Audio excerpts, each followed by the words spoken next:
अस्सलामुअलैकुम। हम पढ़ रहे थे किडनी के बारे में। हमने किडनी का स्ट्रक्चर पढ़ा है, किडनी का फंक्शन पढ़ा है और अब लास्ट में हमें जो दिया हुआ है वो डिसऑर्डर ऑफ किडनी है, यानी गुर्दे की बीमारियां।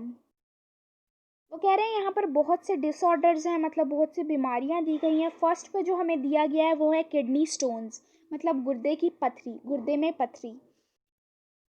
When urine becomes concentrated, concentrated का मतलब होता है गाढ़ा होना। जब यूरिन गाढ़ा हो जाए, concentrated हो जाए, crystals of many salts, for example calcium oxalate, calcium and ammonium phosphate, uric acid, etc. are formed in it.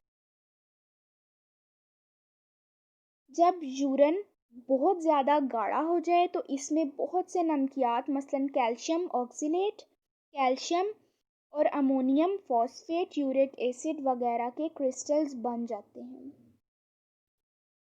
Such large crystals cannot passes in urine and form hard opposite deposits called kidney stones. Most stones start in kidney. Some may travel to ureter or urinary bladder. इसी तरह के बड़े crystals urine में से नहीं गुजर सकते और ठोस मवाद की शक्ल में जमा हो जाते हैं, जिसे गुर्दे की पथरी कहते हैं। ज़्यादातर पथरी बनने का आगाज़ गुर्दे में ही होता है। जब पथरियाँ यूरेटर और यूरिनरी ब्लैडर तक भी जा सकती हैं। कुछ पथरियाँ ऐसी होती हैं जो यूरेटर और यूरिनरी ब्लैडर तक पहुंच सकती हैं किडनी से।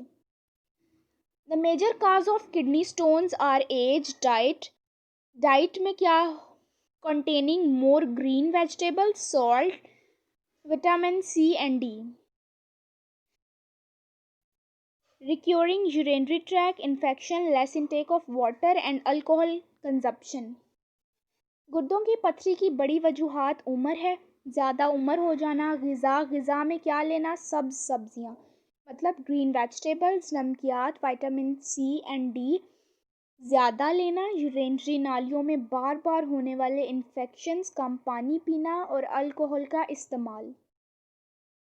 The symptom of kidney stones include severe pain in kidney or in lower abdomen, vomiting, frequent urination and foul smelling, urine with blood and pus.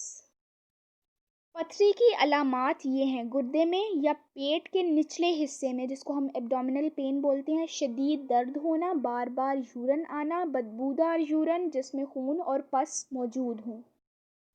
About 90% of all kidney stones can pass through the urinary system by drinking penalty of water. In surgical treatment, the affected area is open and stones are removed. Lithotripsy is another method for the removal of kidney stones. In this method, non-electrical shock waves from outside are bombarded on the stones in the urinary system. Waves hit the dense stones and break them. Stones become sand-like and are passed through urine. उसके बाद हमें kidney failure दिया गया है, गुर्दों का बेकार हो जाना। Kidney failure means a complete or partial failure of kidneys to function. गुर्दों के काम में मुकम्मल या जुज़वी नाकामी को गुर्दों का बेकार हो जाना कहते हैं। Diabetes mellitus and hypertension are the leading causes of kidney failure. Diabetes mellitus और हाइपरटेंशन गुर्दों के बेकार होने की दो बड़ी वजूहात हैं। In certain cases, sudden interruption in the blood supply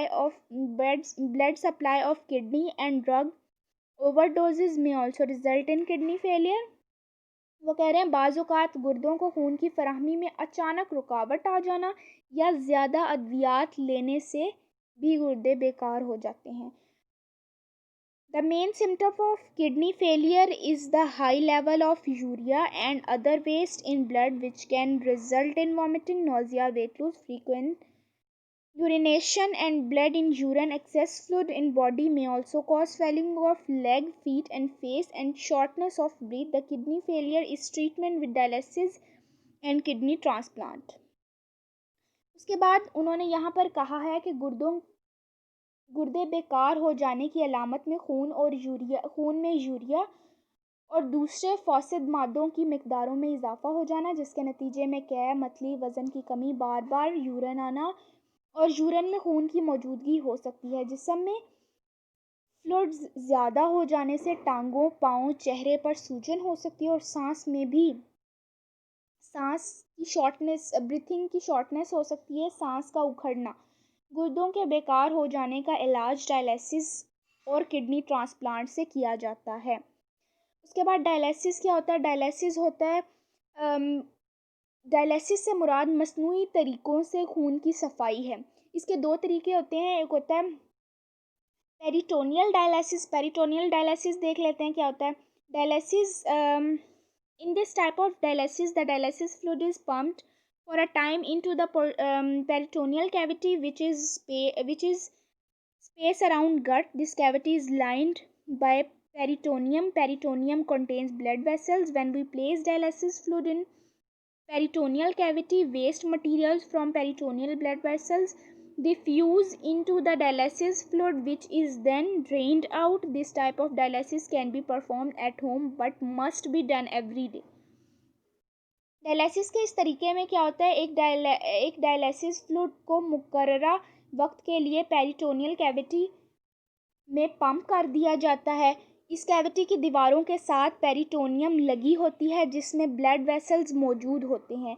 जब हम पेरिटोनियल कैविटी में डायलिसिस फ्लूइड रखते हैं तो पेरिटोनियम की ब्लड वेसल्स में खून में मौजूद फासिद मादे इस डायलिसिस फ्लूइड में नफूस कर जाते हैं।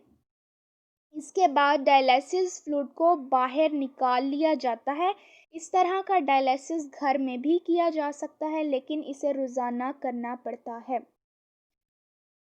उसके बाद हम यहाँ पर जो हमें डायग्राम दी गई है उसको देख लेते हैं। डायग्राम में बॉडी ऑर्गन्स हैं, डायलिसिस फ्लूइड है, पेरिटोनियम है, पेरिटोनियल कैविटी है, बस। उसके बाद नेक्स्ट हमें दिया हुआ है हेमोडायलिसिस में क्या होता है?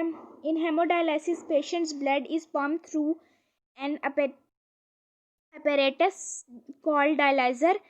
The dialyzer contains long tubes, the wall of which act as semi-permeable membranes. Blood flows through the tubes while the dialysis fluid flows around the tubes. Extra water and waste move from body into the dialysis fluid. The clean blood is then returned back to the body. The hemodialysis treatment are typically given in dialysis center 3 times per week. इसमें जो कह रहे हैं haemodialysis में मरीज़ का खून एक अपैरेटस से गुजारा जाता है जिसे डायलाइज़र कहते हैं।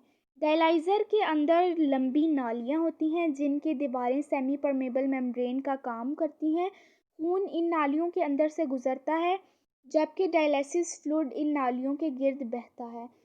फालतू पानी और फासिद मादे खून से निकाल कर खून को साफ़ किया जाता है, डायलिसिस फ्लूइड में आ जाते हैं। साफ़ हो चुके खून को दोबारा जिस्म में दाखिल कर दिया जाता है। हेमोडायलिसिस का इलाज हफ्ते में 3 मरतबा डायलिसिस सेंटर जाकर करवाना पड़ता है। उसके बाद किडनी ट्रांसप्लांट आ रहा है, किडनी ट्रांसप्लांट। इसमें क्या होता है? We know that dialysis need to be repeated after every few days and in unpleasant for patient and attendant. हम जानते हैं कि डायलिसिस के इस अमल को चंद दिनों बाद ही दोहराना पड़ता है। ये अमल मरीज़ों और उनके खिदमतकारों के लिए नाखुशगवार होता है। Another treatment for the end stage kidney failure is kidney transplantation. इस इलाज में मरीज़ का नाकारा गुर्दे को अतिया करने वाले गुर्दा वो कह रहे हैं जब गुर्दा फेल हो जाए, गुर्दा बेकार हो जाए तो उसका जो लास्ट इलाज होता है एंड स्टेज पे वो होता है ट्रांसप्लांट, उसको बदल देना। It is the replacement of patient's damage kidney with a donor healthy kidney. इसमें क्या होता है कि एक ख़राब गुर्दे वाले इंसान की गुर्दे को हम एक हेल्दी डोनर जिसका गुर्दा बिल्कुल हेल्दी हो उसके साथ चेंज कर देते हैं। उसके बाद ये कह रहा है the average life time for a donated kidney is 10 and often 15 years. When a transplant failure, the patient may be given a second kidney transplant. In this situation, the patient is treated through dialysis for some intermediate time.